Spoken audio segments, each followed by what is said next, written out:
Успех первого фильма о главном садисте США был настолько оглушителен, что жадные боссы студии потребовали продолжения уже на вчера. И что сказать, спешка дала о себе знать, сценарий вышел почти под копирку. Ничего, просто дежавю. Вся семейка Адамсов в сборе, а глава семейства уже случайно вырубил единственный будильник. Семейство отправляется на новогодний утренник, где садист и его придурковатый брат поют в хоре. И, естественно, куда же брату да не испортить все, унизив при этом Кевина. Садист считает такое поведение по отношению к своей персоне неприемлемым и прописывает братцу в грудак мягкой ладонью, отчего падает вся сцена с декорациями. Как и в прошлый раз, он ушел в отказ извиняться перед семьей и пошел спать на чердак, даже не боясь, что в этот раз его таки зашкварит кузен. Утром все снова просыпают и в хаосе собираются, и так и да, снова попадают вовремя в аэропорт, не иначе как летучий порох помог здорово сократить путь. Кевина наконец не забыли и взяли с собой, но все равно провтыкали в аэропорту, а парнишка перепутал отца с каким-то ноунеймом в таком же плаще. Как результат, семья тулит праздновать во Флориду, а парень в Нью-Йорк. И это в условиях, когда после прошлого года с мальца не должны были спускать глаз. Вы просто рехнулись.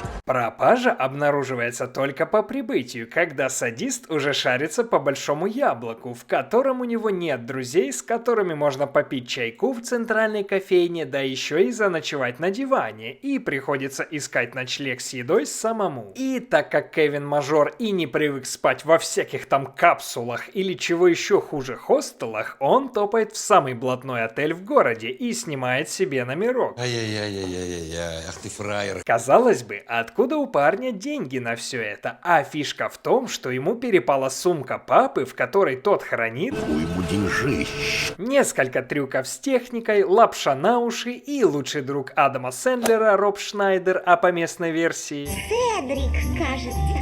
Да не этот Седрик. Провожает парня в президентский люкс. Жалоб нет. Вот только у неподражаемого Тима Карри, первого клоуна из «Оно», сработала чуйка, что парень что-то там не договаривает и через фальшивую улыбку чувствует его страх быть пойманным. Кевин точит мороженое и смотрит любимые нуарные фильмы о мафии, когда консьерж заваливается посмотреть, где же папа этого богатенького чикагца. У парня срабатывает чуйка, и он устраивает мини-маскарад. Благо, опыт такого мероприятия уже есть. Включив песню, которую пел его противный дядя в душе, когда садист пытался взять галстук перед утренником, Кевин прогоняет консьержа. Утром тот подгоняет лимузин и огромную пиццу в качестве извинений, а после шерстит кредитку, которая, к слову, уже числится как краденая, ибо родители по совету полиции заблокировали все карты главы семейства. Лимузин подбросил парня в рай, самый большой магазин игрушек в городе, в котором засветился Крис Коламбус со своей дочкой, которая после появится и в Гарри Поттере в камео Сьюзан Боунс. Я не удержался.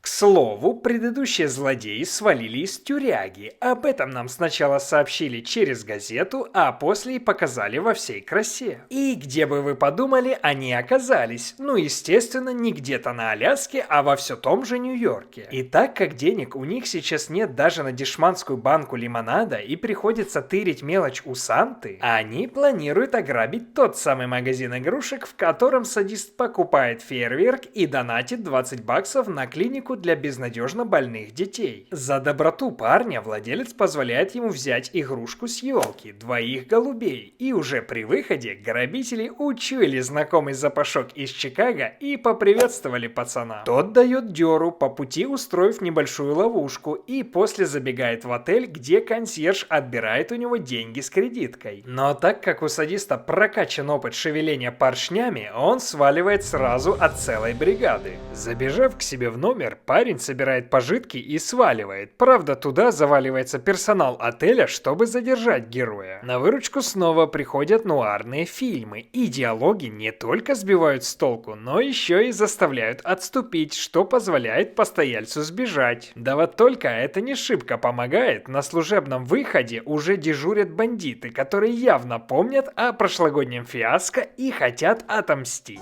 Вот это я попал. Увы, бригада сцапала парня, но вместо того, чтобы совершить месть, Марв выбалтывает, как они собираются грабануть тот самый магазин игрушек, за что получает ачивку «Длинный язык». Кевин хватает даму за ягодицу, списывая все на дуэт, за что та их в соло благополучно вырубает.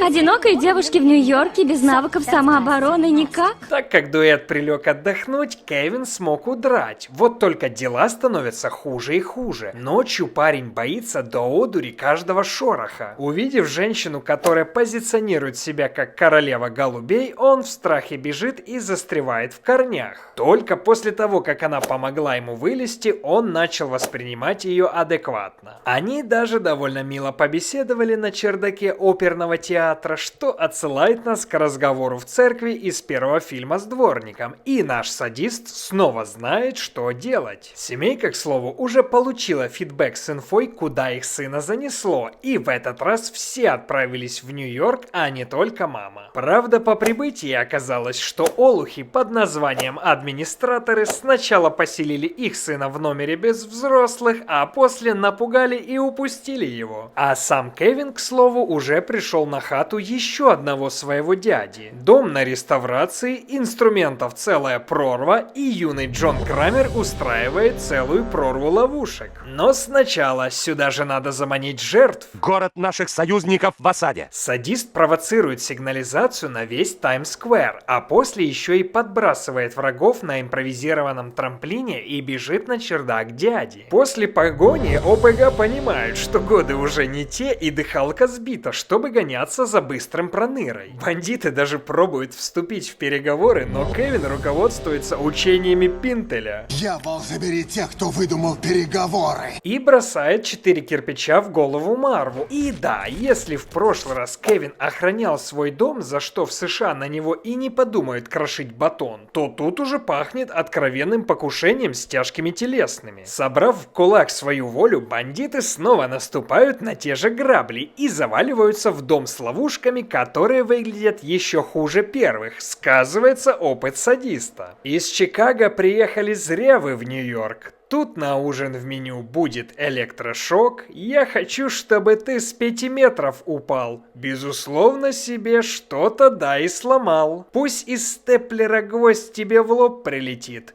Тут не банка, труба уже в челюсть летит. Марву краски налью пол-ведра сейчас в рот. Гарри снова не стригся уже целый год. Раз уж Гарри в бензине уже бошку согрел, не утюг, так цемент тебя в рожу огрел. И мешок инструментов тело все разминает, а садист на каток всех гостей приглашает. На десерт полетайте с высоты этажей. Не позволю я вам здешних грабить детей. В общем, все это напоминает песню Каспийского груза. Нам не нужно тут всяких неместных. Мы наносим им множество тяжких телесных. И у грабителей, походу, все кости сделаны из адамантия. Иначе непонятно, как после всего этого и падения с 4-го этажа они смогли встать и даже бежать. Садист наконец-то делает первое законное действие. Звонит 911. Но все-таки леди удача от него отворачивается. Парень оступился и потерял сознание. ОПГ ревматизм уже собирается совершить возмездие, но на помощь приходит повелительница птиц, забрасывает тех зерном, чтобы их добили уже голуби. И тут Кевин запускает фейерверк, чтобы показать, где грабители. Добрых молодцев вяжут, а садист топает к центральной елке Нью-Йорка и желает снова увидеть маму. Так, к слову, времени не теряла и на бесплатном такси без СМС и регистрации находит сына в парке. На утро всей семейке доставили подарки из магазина игрушек. Как оказалось, Кевин написал письмо, в котором поблагодарил за белых голубей, сообщив, что пришлось разнести витрину, чтобы помешать грабителям. А мистер Дункан посчитал поступок высокоморальным и решил вознаградить такую отвагу. Утром садист дарит второго голубя повелительнице голубей и говорит, что они всегда будут друзьями. Да только... Седрик, кажется.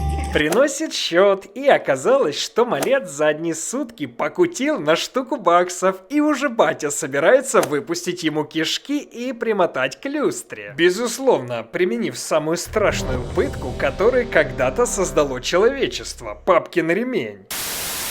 Этот фильм все еще хорош для зимнего праздничного настроения. Конечно, ощущается самоповтор. Коламбус огромный фанат этих дел, но в любом случае спасибо ему за счастливое детство. Если и вам интересны другие новогодние фильмы, то на этом канале есть обзор как первой части «Одного дома», так и буквально культовая картина Стивена Спилберга «Поймай меня, если сможешь», которая набрала несправедливо мало просмотров, поэтому приглашаем к просмотру всех желающих. На сегодня это все, пора бы и Гарика заканчивать. До скорых встреч и будьте осторожны на улицах.